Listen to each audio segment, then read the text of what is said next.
আসসালামু আলাইকুম রহমতুল্লাহি বরকাতু। আজকে একটি গুরুত্বপূর্ণ আমল নিয়ে উপস্থিত হয়েছি। আশা করি এই আমলটি আপনাদের অনেক কাজে লাগবে। আশা করি কিছু আমলের রহস্য রয়েছে, আমি আপনাদেরকে বলার চেষ্টা করব। কমেন্ট করবেন যাহাতে আপনারা অনেক উপকারে আসে বা উপকারিতা লাভ করতে পারেন। কিছু আমল এমন আছে যেগুলো করতে খুব বেশি সময়ের প্রয়োজন হয় না, অনেক জ্ঞানের অধিকারীও হতে হয় না। কিছু এগুলোর ফজিলত অনেক বেশি, এগুলো বান্দার আমলনামাকে ভারী করে।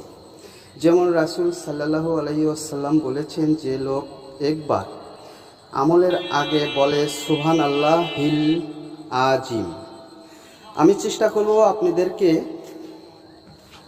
পরামর্শ দেওয়ার জন্য কিভাবে কি করবেন। আশা করি যদি ভিডিওগুলো ভালো লাগে সাথে থাকবেন। অবশ্যই আপনারা এই রহস্যগুলো আজ আমি আপনাদেরকে বলিয়ে দিব। তা আশা করি সূরাটি অথবা দোয়াটি একবার মনোযোগ সহকারে শুনুন। বিসমিল্লাহির রহমানির রহিম। লাকাদ জাআকুম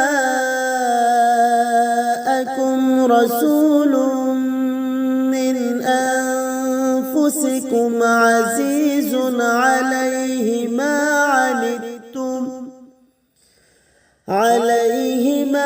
আনিতুম হারিসুন আলাইকুম বিল মুমিনিনা রাউফুর রহিম।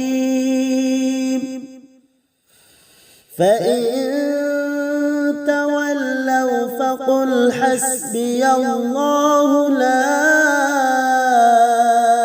إله إلا هو